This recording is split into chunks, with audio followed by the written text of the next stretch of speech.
CPLC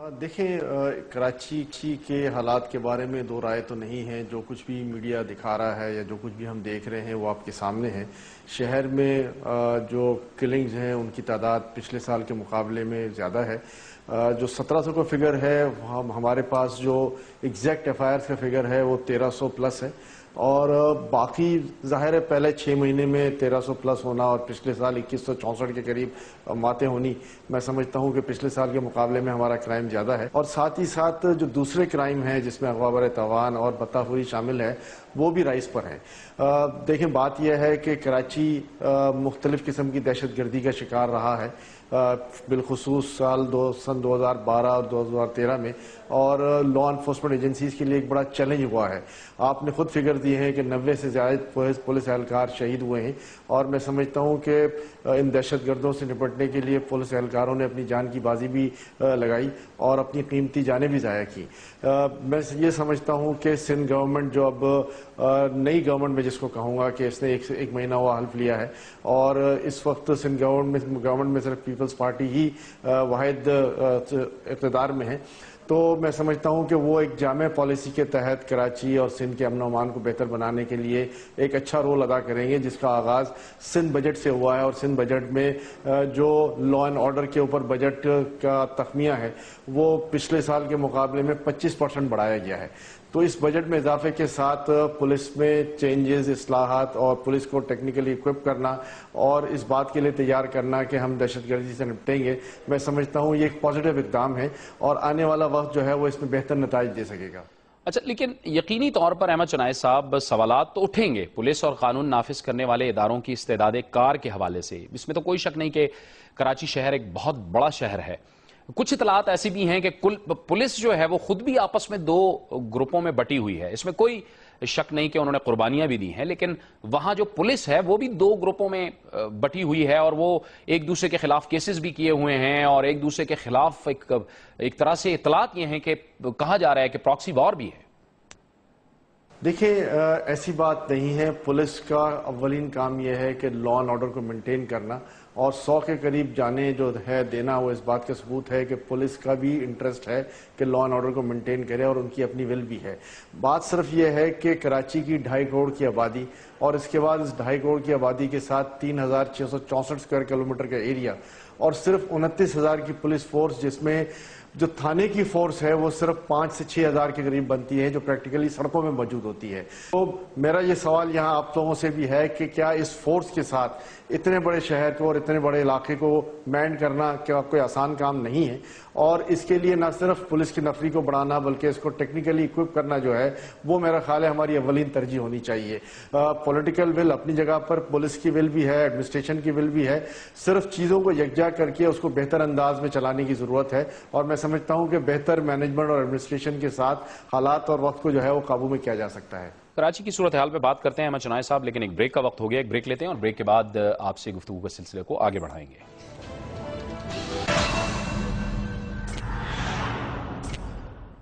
programme میں ناظرین ایک بار پھر آپ کو خوش آمدید کہتے ہیں. کراچی کے حوالے سے گفتگو کے سلسلے کو آگے بڑھاتے ہیں. C P L C chief Ahmed Chinoy ہمارے ساتھ موجود ہیں. احمد چنائے صاحب، ایک بات تو یہاں پہ سامنے آتی ہے کہ اگر یہ جو اسٹریٹ کرائمز کی جو وارداتیں ہوتی تھیں، چھوٹی چھوٹی وارداتیں ہوتی تھیں اور بے پناہ وارداتیں ہوتی تھیں، دن میں سینکڑوں کی وارداتیں ہوتی ہیں کراچی کے اندر، اگر ان پر فوکس کیا جاتا، ان کو جڑ سے ختم کرنے کی کوشش کی جاتی یا ان پر قابو پانے کی کوشش کی جاتی، تو شاید پھر یہ جو بڑے جو کاروائی کرنے والے لوگ ہیں یا وارداتیں کرنے والے لوگ ہیں، ان کو یہ موقع نہ ملتا کہ کراچی کو یہ ایک آسان ٹارگٹ ہے. اتفاق کریں گے آپ اس سے؟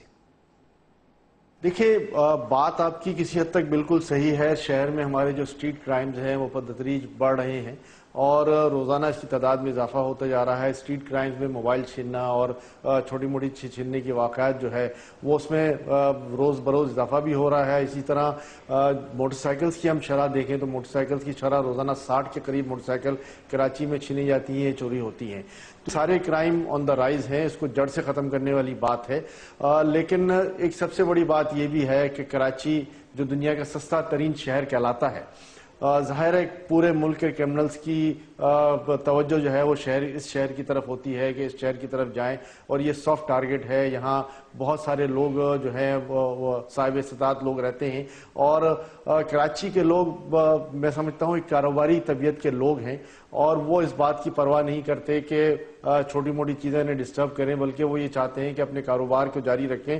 میں سمجھتا ہوں کہ بطہ خوری بڑھنے کی بھی ایک سب سے بڑی وجہ یہ ہے کہ ہمارے تاجروں نے جو ہے وہ اس بات کی پرواہ کیے بغیر کہ یہ چھوٹے چھوٹے بتے دینے شروع کر دیے، جن سے ان کرمنلز کی حوصلہ افزائی ہوئی، اور اس حوصلہ افزائی نے ایک خطرناک وبا کی شکل اختیار کر لی ہے۔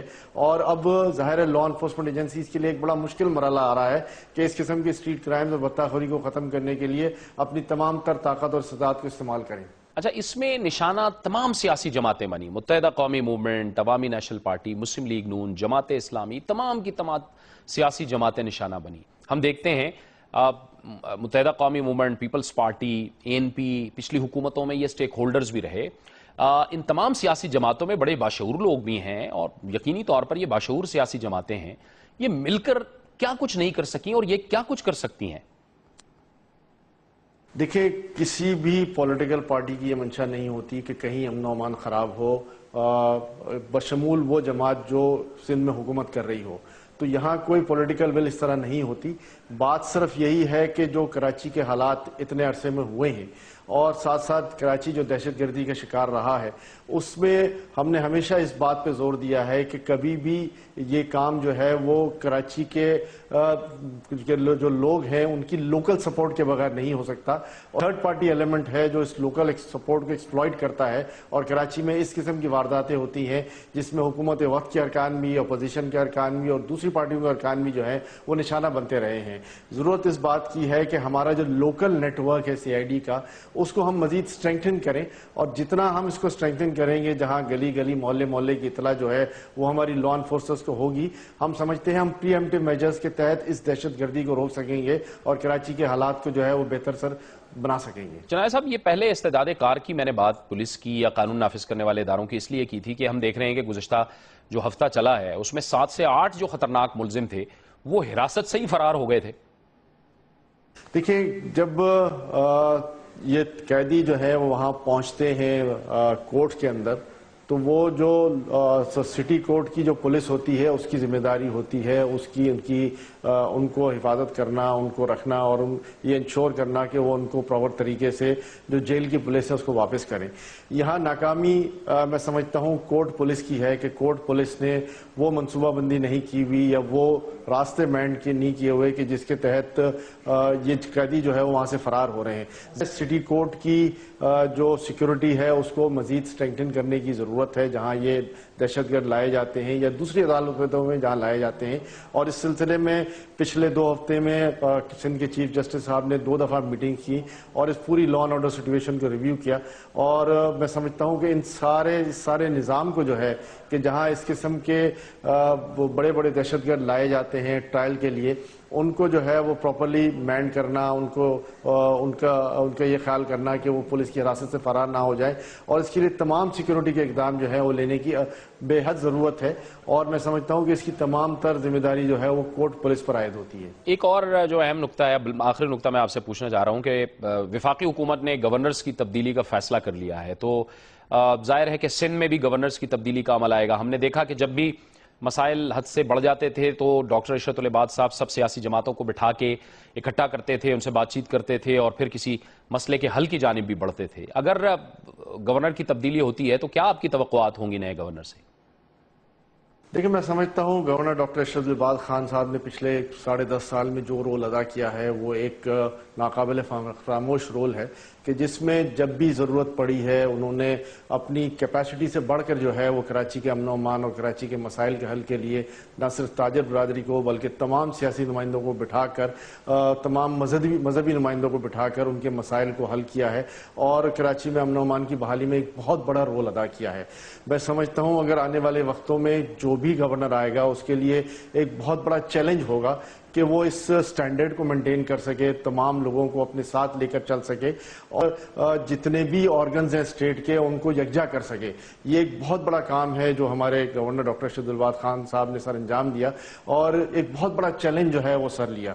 میں سمجھتا ہوں کہ اس وقت جب کہ سندھ کی یہ حالت ہے، کراچی کی لا اینڈ آرڈر کی صورتحال اتنی تسلی بخش نہیں ہے، اس میں بہت سوچ سمجھ کے ایک فیصلہ ہوگا کہ جس میں کراچی کے امن و امان کو جو ہے ہے وہ نہ صرف بحال رکھنا بلکہ سندھ کو یکجا طور پر چلانے کے لیے اقدامات کرنے کی بات. بہت بہت شکریہ احمد چنائے صاحب، آپ ہمیں جوائن کر رہے تھے اس پروگرام میں، اور ہمیں جوائن کیا ہے متحدہ قومی موومنٹ کے رکن قومی اسمبلی جناب ریحان ہاشمی نے، کیونکہ جو ہیومن رائٹس کمیشن پاکستان کی رپورٹ آئی ہے اس میں یہ بتایا گیا ہے کہ سب سے زیادہ متحدہ قومی موومنٹ کے کارکنوں کو نشانہ بنایا گیا ہے. ریحان ہاشمی صاحب، آپ کو خوش آمدید کہتے ہیں اپنے پروگرام میں.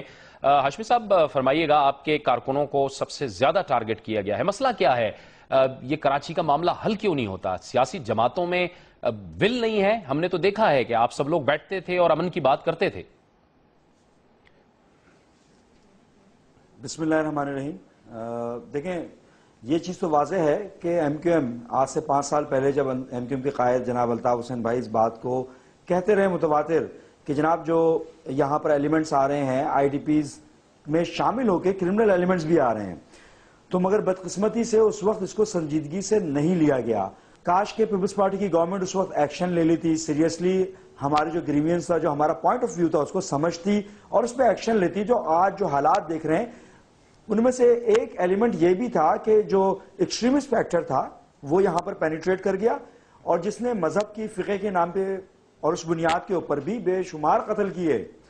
ہم تو اپنے پارلیمنٹیرینز کو کھو کر بیٹھے ہوئے ہیں، روزانہ کی بنیاد پر اپنے کارکنان کے جنازے دیکھ رہے ہیں، ان کے یتیم بچوں کو دیکھ رہے ہیں، اور ہمارا گھر جل رہا ہے. تو ہمارا جو دکھ ہے وہ شاید ہی کوئی اس کو سمجھ سکتا ہو. پھر اسی طرح ہوا یہ کہ جب کرمنلز کو پیٹرنائز کیا جا رہا تھا اس وقت بھی اور ابھی بھی ہم کہتے رہے کہ جناب کرمنلز کو پیٹرنائز نہ کریں، خدارہ ان کو اسلحہ نہ بانٹیں، ان کو پرموٹ نہ کریں. اور آج آپ دیکھ رہے ہیں کہ جو ماس مائگریشن ہو رہی ہے، مساجد سے اعلانات ہو رہے ہیں کہ کچھی برادری اور اردو بولنے والے فوری طور پہ یہاں سے چلے جائیں ورنہ اپنی جان، ان کی جان محفوظ نہیں ہے. اور اس بنیاد کے اوپر اتنی مائگریشن ہو رہی ہے. ہم نے اپنی کیپیسٹی سے بڑھ کر جو ہم کر سکتے تھے کہ امدادی ٹرک ان کے لیے روانہ کیے، 1200 افراد کا طبی معائنہ کروایا، اور دیگر چیزیں جو بھی ہماری کیپیسٹی میں وہ ہم کر رہے ہیں. مگر المیہ یہ ہے کہ جن لوگوں کے ہاتھ میں انتظام اور انصرام ہے اس گورنمنٹ کا، سندھ گورنمنٹ کا، ان کو چاہیے کہ وہ پرموٹ نہ کریں، ان کے خلاف، کرمنلز کے خلاف ایکشن لیں. یا تو انہوں نے پولیٹیکل وکٹمائز کرنے کے لیے دہشت گردوں کے چھتوں کو ہم پہ مسلط کر دیا ہے، اور دوسری طرف کہ لا انفورسمنٹ کا کام ہے کہ وہ امن و امان قائم رکھیں، لوگوں کو تحفظ فراہم کریں. الٹا یہ ہو رہا ہے کہ ایم کیو ایم کے ہی کارکنان کو اریسٹ کیا جا رہا ہے. آپ نے دیکھا کہ مسنگ پرسنز بھی رہے لوگ، ہمارے جو کارکنان ہیں، ہمدرد ہیں، ابھی تک غائب ہیں، ماورائے عدالت قتل بھی ہوئے، اور ابھی تک ہم بھگت تمام چیزوں کو. مجھے نہیں معلوم کہ یہ سلوک کیوں روا رکھا جا رہا ہے اور اس کے بنیادی مقاصد کیا ہیں، کیا اس کے محرکات ہیں، یہ کیوں ایسا کر رہے ہیں، اور کیا یہ بلوچستان جیسی خدا نہ خاصہ صورتحال کراچی میں پیدا کرنا چاہ رہے ہیں؟ اچھا ریحان صاحب، میں آپ سے ابھی میں سن رہا تھا، جی میں آپ سے گفتگو کر رہا ہوں، لیکن ایک بریک کا وقت ہو گیا ہے.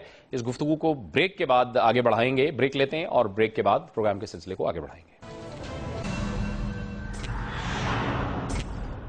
پروگرام میں ناظرین ایک بار پھر آپ کو خوش آمدید کہتے ہیں. کراچی سے جو خبریں آ رہی ہیں اس میں بتایا جا رہا ہے کہ ایک تو جسٹس مقبول باقر پر جو حملے میں ملوث ماسٹر مائنڈ تھا بشیر لغاری، وہ چونکہ پولیس مقابلے میں گرفتار ہوا تھا تو وہ دوران علاج چل بسا ہے. اور دوسری طرف سندھ کے وزیر اعلیٰ سید قائم علی شاہ کی گورنر سندھ ڈاکٹر عشرت العباد سے بھی ملاقات ہوئی ہے اور امن و امان کے حوالے سے بات ہوئی ہے. ریحان ہاشمی متحدہ قومی موومنٹ کے رکن قومی اسمبلی ہمارے ساتھ موجود ہیں. ہاشمی صاحب، آپ فرما رہے ہیں کہ اغوا بھی ہیں، کچھ آپ کے کارکنوں کا پتہ بھی نہیں ہے. آپ نے باقاعدہ طور پر سندھ حکومت کو بتایا، آپ چونکہ آپ اپوزیشن میں ہیں تو آپ نے سندھ حکومت کو بتایا، باقاعدہ طور پہ بتایا، ان کا کیا رد عمل تھا، کیا جواب آیا ہے؟ دیکھیں، ہم باقاعدہ جو ہے تمام چیزوں کو ریکارڈ میں لے کر آ رہے ہیں. ہم ہر چیز سے آگاہ کر رہے ہیں، چاہے وہ بد امنی کے حوالے سے ہو، چاہے ایکسٹورشن ہو، چاہے وہ اغوا برائے تاوان ہو اور دیگر چیزیں ہوں، ایم کیو ایم کے کارکنان اور ان کے ہمدردوں کا قتل ہو.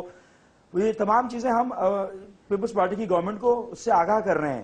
مگر اس کے اوپر پیپلز پارٹی کی گورنمنٹ اس کے اوپر کوئی ایسا ایکشن نہیں لے رہی جس سے داد رسی نظر آئے. تو ہم تو مایوس ہو چکے ہیں پیپلز پارٹی کی گورنمنٹ سے کہ جن کے ہاتھ میں نظام تھا، جن کے ہاتھ میں اس بات کی جس کی کیپیسٹی ہے نا ان کے پاس، وہ کر سکتے ہیں، مگر انہوں نے ایسا نہیں کیا بلکہ وہ پرموٹ کرتے رہے. آپ نے دیکھا گزشتہ ادوار میں بھی جب وہ کرمنل ایلیمنٹس کے ساتھ انٹریکشن بڑھا رہے ہیں تو اس کی کس بات کا ثبوت ہے؟ میں احمد چنائے صاحب کے حوالے سے بھی بات کروں، ابھی انہوں نے بات کی ہے. انہوں نے کہا کہ جناب ملک بھر سے جو کرمنل ایلیمنٹس ہیں وہ کراچی کا رخ کرتے ہیں کیونکہ یہاں پر بزنس ایکٹیویٹیز اور ویلتھ کے حوالے سے زیادہ مطلب ویلدی ہے. تو اس سے بات کم سے کم یہ بات تو ثابت ہوتی ہے کہ یہاں پر عمومی طور پہ کرمنل ایکٹیویٹیز کرنے والے جو ایلیمنٹس ہیں وہ بھی، اور بدقسمتی سے جو لا اینڈ آرڈر سچویشن کو بحال کرنا جن کی ذمہ داری ہے وہ بھی، یہ دونوں نان پرماننٹ ریزیڈنٹس ہیں.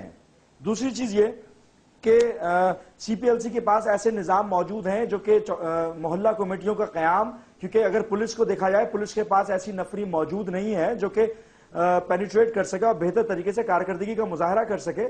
تو وہ چوکیداری نظام کے حوالے سے بھی کچھ پولیٹیکل پارٹیز اس کے خلاف ہیں. حالانکہ سی پی ایل سی اس کو انڈورس کرتی ہے کہ آپ کم سے کم محلے والے اہل محلہ ان کا حق ہے کہ وہ اپنے لیے بندوبست کریں، چوکیدار کو تو کم سے کم ڈپلوائے کر سکیں. لیکن اس میں ہاشمی صاحب یہ ایک مسئلہ ہے نا کہ پولیٹیکل پارٹیز ہیں، شاید ان کا موقف یہ اس سے پھر ایک نیا ایک متوازی نظام کھڑا ہو جاتا ہے جو کہ پھر ظاہر ہے کہ جو آلریڈی موجود ایک نظام ہے اس کے لیے خطرات پیدا ہوتے ہیں. دیکھیں چوکیداری سسٹم کیا ہے، مگر میں فرض کریں کہ میں ڈرائیور رکھتا ہوں اپنے لیے، اپنے گھر کے باہر چوکیدار بیٹھاتا ہوں تو کسی کو کیا اعتراض ہے، مگر کچھ پولیٹیکل پارٹیز اس پہ اعتراضات بھی کر رہی ہیں. تو اس سے یہ بات تو کم سے کم ثابت ہوتی ہے یا تو ان کا نیکسس ہے کرمنل ایلیمنٹس کے ساتھ کہ یہاں پر کراچی کے شہریوں کو بے یار و مددگار چھوڑا جائے، درندوں کے سامنے، آدم خوروں کے سامنے جو کہ 5-5 ہزار روپے پہ انسان کی جان لیتے ہیں، جبکہ ان کو اس بات کا بھی علم ہے کہ ان کی بھی جان جائے گی. تو یہ آدم خوری نہیں تو کیا ہے کہ ایک انسان کی جان لی جا رہی ہے. دوسری بات میں یہ بھی عرض کر دوں کہ آپ نے دیکھا کہ ہم نے گزشتہ ادوار میں بھی یہ کہا کہ آئی ڈی پیز کے ساتھ یہاں پر جو لوگ آ رہے ہیں ان کو رجسٹر کریں، رجسٹر نہیں کیا جا رہا. لا انفورسمنٹ ایجنسی کا کام تھا کہ بہتر طریقے سے اپنی کارکردگی شو کرتے، وہ بھی نہیں ہوا. پھر یہ جو ابھی موجودہ حالات ہیں، پیپلز پارٹی کی گورنمنٹ کا کام تھا کہ وہ اس کے خلاف ایکشن لے، یہ بھی نہیں ہوا.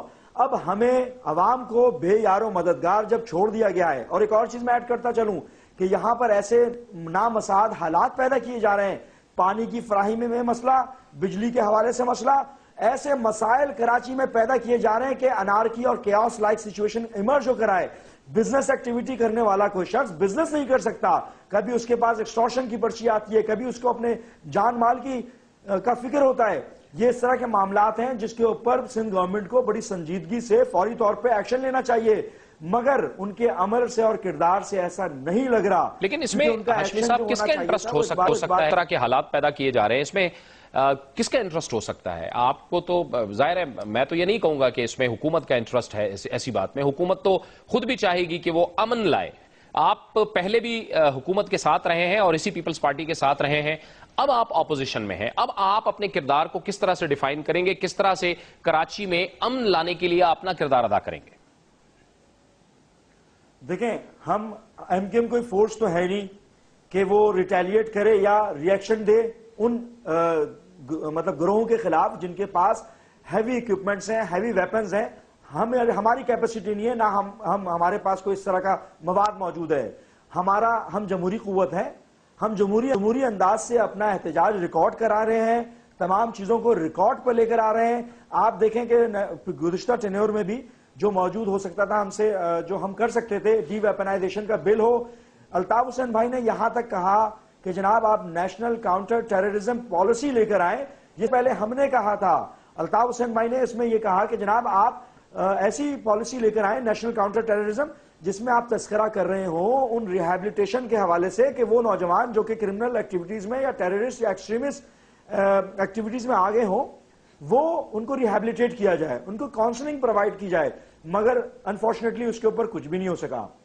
یہ ذہن میں رکھیے گا کہ کراچی میں بے شمار فیکٹرز ہیں، اس میں فقہی بنیادوں پہ بھی ہو رہا ہے، لسانی بنیادوں پہ بھی ہو رہا ہے، اس میں جو کرمنل ایلیمنٹس ہیں وہ بھی کر رہے ہیں تمام ایکٹیویٹیز. لیکن وہ تمام چیزیں جو نقصان پہنچا رہی ہیں وہ کراچی کے شہریوں کو پہنچا رہی ہیں، کراچی کے لوگوں کو پہنچا رہی ہیں. اور یقیناً اگر کراچی ڈسٹرب ہوتا ہے تو پورا ملک ڈسٹرب ہوتا ہے. حکومت کی نااہلی ہے یہ کہ وہ ان کو لگام نہیں دے پا رہے ہیں، ان کو کنٹرول نہیں کر پا رہے ہیں. اور دوسری طرف جو اتنا ہیوی ریسورسز ہمارے استعمال ہو رہے ہیں، جو ٹیکسز استعمال ہو رہے ہیں لا انفورسمنٹ کے لیے، تو یہ ان کی بھی ناکامی ہے کہ وہ امن قائم نہیں کر پا رہے. میں تمام لوگوں کو یکسر مسترد نہیں کروں گا، یقیناً اچھے افسران ہر جگہ موجود ہیں جو کہ سنسیئرلی کام بھی کر رہے ہیں. مگر دیکھیں، رزلٹ نہیں آتا تو ہمارا حق ہے کہ ہم احتجاج کریں. ہم آپ سے گلہ کریں، جو گورنمنٹ کے لوگ ہیں ان سے بات کریں، مگر اس کا حل تاحال ہمارے پاس موجود نہیں ہے۔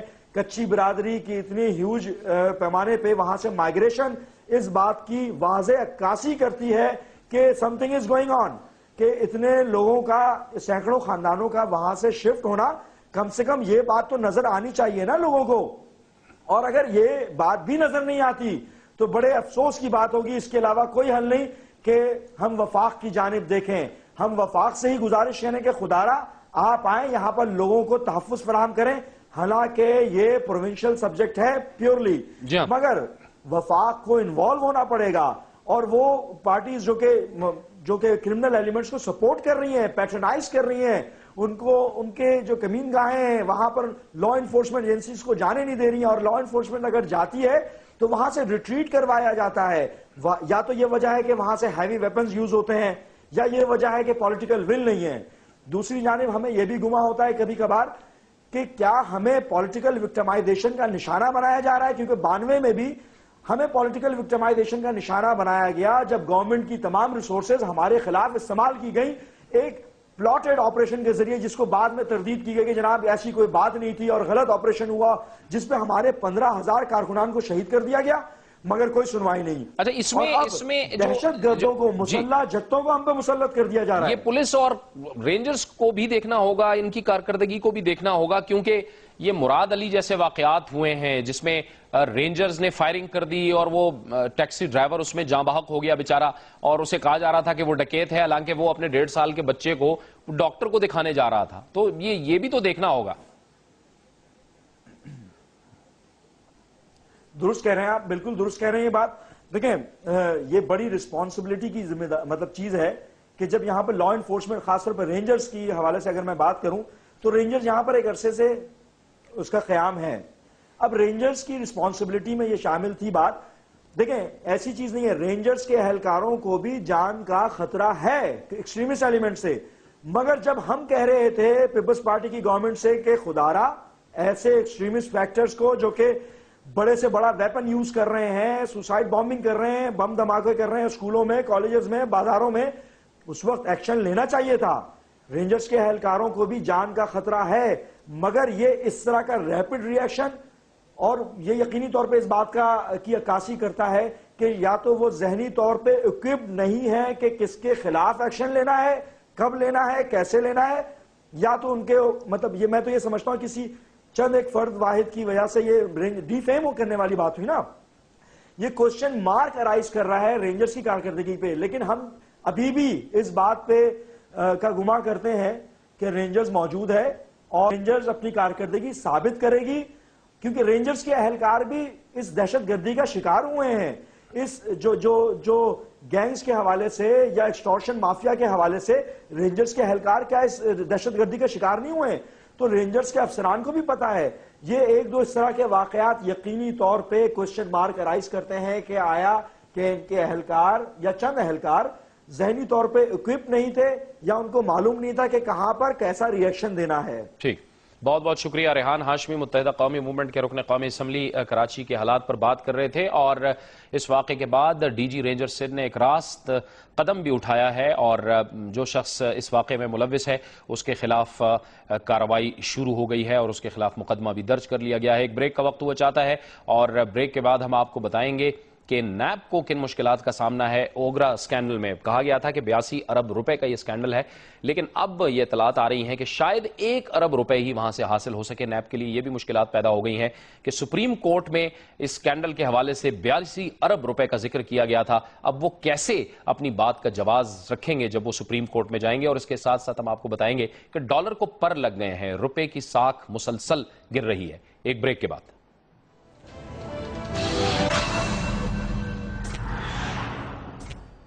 پروگرام میں ناظرین ایک بار پھر آپ کو خوش آمدید کہتے ہیں۔ مسلم لیگ نون کی حکومت نے جب اقتدار سنبھالا تھا تو ان دعووں کا اظہار کیا تھا، اور یہ دعوے کیے گئے تھے کہ پاکستان کی معیشت کی بہتری کے لیے بہت کچھ کیا جائے گا۔ میاں نواز شریف صاحب جو کہ وزیر اعظم پاکستان ہیں، انہوں نے کہا تھا کہ ان کی پہلی ترجیح بھی معیشت ہوگی، دوسری ترجیح بھی معیشت ہوگی، اور تیسری ترجیح بھی معیشت ہوگی۔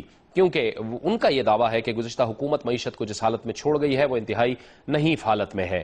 آئی ایم ایف کے ساتھ مذاکرات ہوئے، اس کے ساتھ ساتھ وزیر اعظم کا چین کا دورہ ہوا جس میں کئی اہم معاملات پر بات ہوئی، کئی اہم مفاہمتوں پر دستخط کیے گئے، کئی اہم معاہدات ہوئے۔ اس کے بعد یہ توقع کی جا رہی تھی کہ شاید پاکستان کی جو معیشت ہے وہ کچھ بہتری کی طرف گامزن ہو، لیکن پاکستان کی جو روپے کی ساکھ ہے وہ مسلسل گر رہی ہے اور ڈالر کو جیسے پر لگ گئے ہیں۔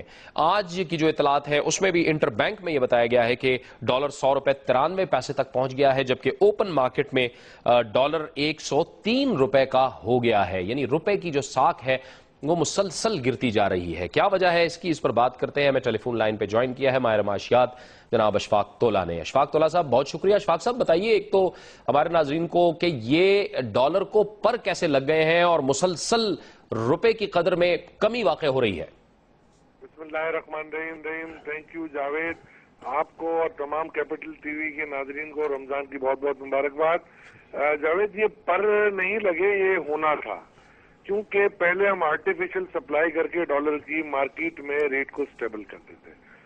آج کل جو آپ نے آئی ایم ایف سے معاہدہ کیا اس کے قد و خال میں 3 بڑی چیزیں تھیں۔ ایک تو ٹیکس کی ریفارم تھی آپ کی، جس میں آپ نے ان کو ایگریمنٹ دیا ہوا اور جس کی بہت ساری چیزیں آپ نے اس بجٹ میں دیکھ لی۔ دوسرا آپ نے جو ان سے بات کی ہے وہ آپ نے یہ کہا ہے کہ جی آپ اپنے خرچوں میں کمی لائیں گے اور آپ اپنی اکانومی کو ریشنلائز کریں گے کافی چیزوں کی حد تک۔ تیسرا جو آپ نے ان کو ایک کمٹمنٹ دیا ہے وہ آپ نے دیا ہے اپنی مانیٹری اور فسکل پالیسی کے اوپر کہ مانیٹری پالیسی میں آپ آرٹیفیشل کنٹرولز نہیں لائیں گے، یعنی کہ جو آپ کے ریٹس ہیں جس طریقے سے آپ نیچے کر رہے ہیں کہ جی انفلیشن کا عذر لیتے ہیں، جی انفلیشن کم ہے اور اب اپنا جو ریٹ آف انٹرسٹ یا جو ڈسکاؤنٹ ریٹ ہے اسٹیٹ بینک آف پاکستان کا وہ آپ کم کیے جا رہے ہیں، اس پہ آپ نے ان کو کمٹمنٹ دیا ہے کہ جی ہم آرٹیفیشل نہیں کریں گے۔ Last but not the least, ہم نے ان سے یہ بھی کمٹمنٹ کیا ہوا ہے کہ جی ہم اپنے ڈالر کے ریٹ کو سٹیبل کرنے کے لیے ہم آرٹیفیشل سپلائی آف ڈالر نہیں کریں گے اسٹیٹ بینک یا گورنمنٹ کی سطح پہ۔ تو یہ اس کا نتیجہ ہے کہ جو آپ دے نہیں رہے مارکیٹ میں ڈالر، جو پہلے یہ ہوتا تھا کہ جب تھوڑا سا بھی ریٹ بڑھتا تھا تو گورنمنٹ اپنے ڈالرز مارکیٹ میں دے دیتی تھی اور جس کی وجہ سے ریٹ کو سٹیبل کرنے میں مدد ملتی تھی، اور اس کے جو سرمایہ دار طبقہ ہوتا تھا وہ اس کا فائدہ اٹھاتا تھا کہ وہ اپنا پیسہ لگا کے ڈالر خرید لیتا تھا اور آرٹیفیشل اس کا ایڈوانٹیج اٹھا کے وہ اپنے پاس ڈالر کا ذخیرہ کر لیتا۔ اچھا، اس میں اب اشفاق صاحب ہم اس کی کیا حد دیکھ رہے ہیں؟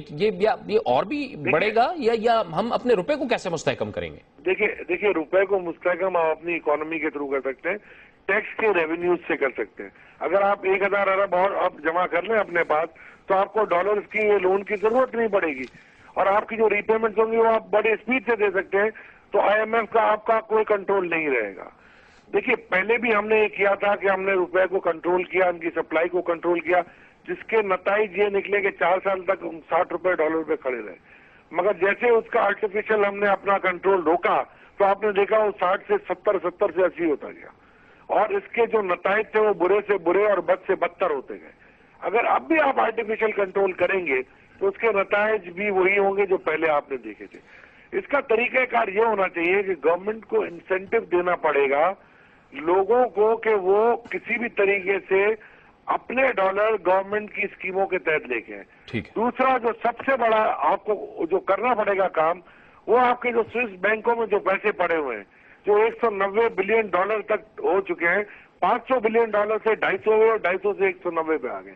اگر اب بھی آپ نے اپنے ٹیکسیشن کی ٹریٹیز کو اپ گریڈ نہیں کیا اور اگر آپ نے سوئس گورنمنٹ سے جس طریقے سے دوسری گورنمنٹس نے آج ان سے جو طے کر لیا، جیسے یو کے گورنمنٹ ہے، امریکن گورنمنٹ ہے، انڈین گورنمنٹ ہے، فرینچ گورنمنٹ ہے، جرمن گورنمنٹ ہے، اگر ان کی طرح آپ نے نہیں کیا تو میں یہ سمجھ سکتا ہوں کہ جی آپ اپنے آپ کو تباہی کی طرف جا رہے ہیں۔ بہت بہت شکریہ اشفاق۔